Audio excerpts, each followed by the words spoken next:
আসসালামু আলাইকুম। মোহাম্মদ রহমান, ভালোবাসি বাংলাদেশ থেকে বলছি। অনেক দিন অসুস্থ ছিলাম, তাই আজ অনেক দিন পরে ভিডিওতে আসলাম। আমার ইচ্ছা ছিল বাংলাদেশের 12ই ফেব্রুয়ারি নির্বাচনের পরে আসব, যাক, কিন্তু আমাকে আসতে হলো দুর্ভাগ্যবশত।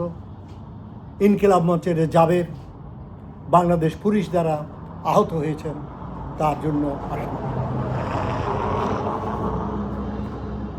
আমাদেরকে এখানে বলতে হয়, কিছুদিন আগে ডিসেম্বর 12 তারিখ যখন ওসমান হাদি ইন্তেকাল করেন, শহীদ হন, তখন ইলিয়াস বলেছিলেন যে তোমরা ইনকিলাব মঞ্চকে তোমরা হাদির লাশ দাফন করবে না যতক্ষণ পর্যন্ত তোমরা গ্যারান্টি না পাও যে হাদির বিচার করা হবে। কিন্তু তখন জাবের ইলিয়াসকে বলে বসলো যে ইলিয়াস বাংলাদেশে মত সৃষ্টি করতে চায়।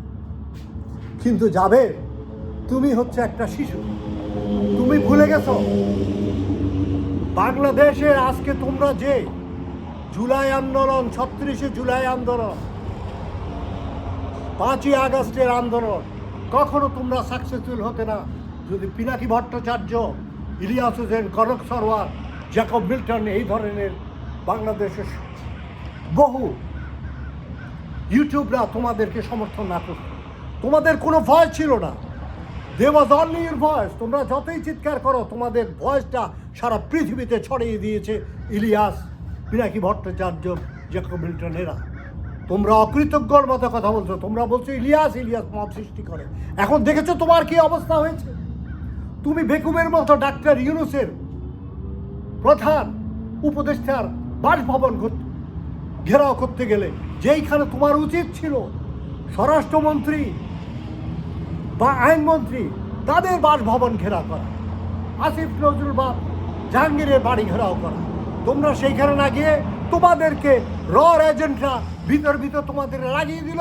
তোমরা যাও ডাক্তার ইউনূসের এখানে করো, যেন ইলেকশনটা তোমরা বন্ধ করে দিতে পারো, ভণ্ডল করে দিতে পারো। তোমরা হচ্ছে একটা অপদার্থ, তোমরা আন্দোলন করতে জানো, কিন্তু তোমাদের ব্রেন নাই how to rule a country.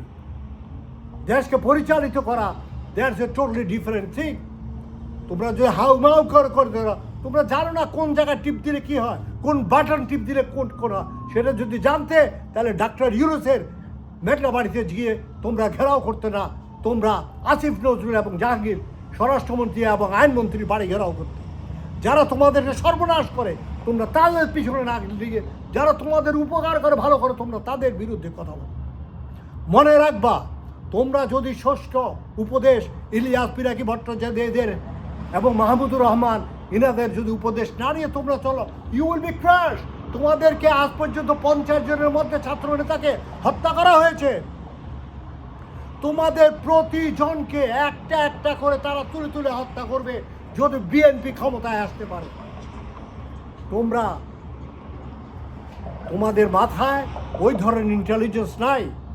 আমরা বিদেশ থেকে তোমাদেরকে সাহায্য করার চেষ্টা করছি, আমরা বিদেশ থেকে, আমরা আমাদের যতটুকু সমর্থ ততটুক। তোমরা দেশের ভিতরে আছো, তোমরা বুঝার চেষ্টা করো। তোমরা ডাক্তার ইউনূসের বিরুদ্ধে যেও না, যেসব আসল কালপিট তাদের বিরুদ্ধে যাও। ডাক্তার ইউনূস আছে দেখে বাংলাদেশে এখন পর্যন্ত তোমরা কি আছো। ইলেকশনটা হতে দাও, 12 ইলেকশন হওয়া, এটার বিচার করা হবে। এবং তোমরা উপদেশ মানো মাহমুদুর রহমান সাহেব বলেছে, আজ থেকে আমি ইনকিলাব মঞ্চের দায়িত্ব নিলাম, কিন্তু তোমরা ওনাকে বের করে দিলে, তোমরা ওনাকে আগাইতে দিলে না। কারণ তোমাদের মনের মধ্যে ভয় বা ভীতি বা তোমাদের কি কুচিন্তা। মাহমুদুর রহমান তো 2 পয়সা মারে নাই, ইলিয়াস তো 2 পয়সা মারে গে, পিনিয়াস 2 পয়সা মারে নাই। মেরেছে তোমার এই মাহফুজ আলম, তোমাদের ছাত্র নেতা। ছাত্ররা কোটি কোটি টাকা বাড়িয়েছে, যার জন্য মানুষের ছাত্রদের প্রতি ঘৃণায় এসে গেছে। ভাগ্য ভালো তোমরা 11 দলীয় ঐক্যজোট জামাতের সাথে এসেছ, যেসব এনসিপি, এই জন্য বেঁচে গেছো। যাক, ইনশাল্লাহ আমি বেশি বলবো না। আমরা তোমাদেরকেও ভালোবাসি, আমরা চাই তোমরা সুষ্ঠু পথে থাকো, সরল পথে থাকো, ঠিক পথে থাকো। তোমরা বুঝছো না, তোমরা বারবার ভুল করছো। কিন্তু তোমাদের গাইডেন্সের দরকার। We don't say that you are bad, আমরা বলতে চাই না তোমরা খারাপ, বাট কি ইউ নিড এ গাইডেন্স। তোমাদেরকে বুঝতে হবে কে তোমাদেরকে সঠিক গাইডেন্স দিতে পারবে, কে তোমাদেরকে পরিচালনা করতে পারবে, এবং তার রুলস অ্যান্ড রেগুলেশন আছে, তার কিভাবে কাজ করতে হয়, কীভাবে আগাতে হয়, এগুলো জানতে হয়। তোমাদের ওই ধরনের জ্ঞান বুদ্ধির অভাব। কারণ তোমরা মনে করো তোমার লেখাপড়া করলে খালি MA পাস BA পাস করলে হয় না, এক্সপিরিয়েন্সের দরকার। এক্সপিরিয়েন্স, এবং যারা এটা নিয়ে রিসার্চ করে, you have to listen to them. যারা দেশপ্রেমিক, পিনাকি ভট্টাচার্য, ইলিয়াস, এরা দেশপ্রেমিক, এরা নিজের জীবন দিয়ে ফেলেছে। Jacob Milton, Mahmudur Rahman, try to understand. এখানে বহুত ভালো লোক আছে। তোমরা এই সমস্ত ভালো লোকের কথা শোনার চেষ্টা করো এবং নিজেদেরকে বাঁচাও এবং এই দেশকে বাঁচাও। ইনকিলাব জিন্দাবাদ, বাংলাদেশ জিন্দাবাদ। 1000 বছর বাংলাদেশ বেঁচে থাকবে। আমাদের ছেলেরা, বাচ্চারা, শিশুরা, 1, 5, 6, 7, 10 বছর শিশুরা জীবন দিকে শিখেছে। বাংলাদেশকে কেউ আর পরাভূত করতে পারবে না। তোমরা ভালো লোকের কথা শোনো, মানুষকে ভুল বলবে না। মব, কখনো কখনো মব ভায়োলেন্স করা দরকার। মব ভায়োলেন্স যদি না হতো, তোমার এই আন্দোলন হতো, তুমি মব ভায়োলেন্স বলো, তুমি বিচার পেয়েছো। এখনো দেশে হাজার হাজার লোক দেশের জেলখানার ভিতরে, এবং এদেরকে মব ভায়োলেন্স করে এদেরকে জেলখানা থেকে বের করে আনতে হবে। পারবা তোমরা বিচারের মাধ্যমে? তোমরা কি বিচার পাবা? খালি আন্দোলন করে জীবন দিলে হয় না, জীবন দিয়ে ফেলে মরে গেলে হয় না। খালি মৃত্যুবরণ করলে, তুমি যদি মৃত্যু কোনো অর্থ না পাও, তাহলে তো তোমার এই মৃত্যু কোনো অর্থ হয় না। মরলে আমার মৃত্যু যদি সার্থক হয়, তখন হবে ভালো।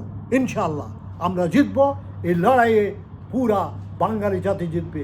ইনকিলাব মঞ্চ জিন্দাবাদ, বাংলাদেশ ইনকিলাব জিন্দাবাদ, বাংলাদেশ জিন্দাবাদ। আসসালামু আলাইকুম।